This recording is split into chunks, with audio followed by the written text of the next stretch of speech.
Здравейте! Днес ще готвим тиквена крем супа с салвия. Подготвяме първо зеленчуците, тиквените семки оставяме за после да ги изпечем и изядем на някой епизод на MasterChef. Зеленчуците нарязваме на еднакво дебели парчета, а през това време си правим и зеленчуков бульон, който е доста важна част от нашата рецепта.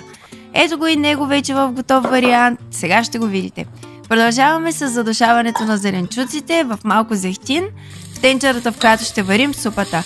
Прибавяме черен пипер, тиквата, после червен пипер, салвия, както и печените чушки.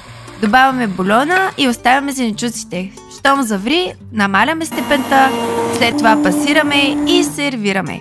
Когато е вече гладка смес, добавяме котедж чиз, после малко сметана, масло от тиквени семки, чили и салвия.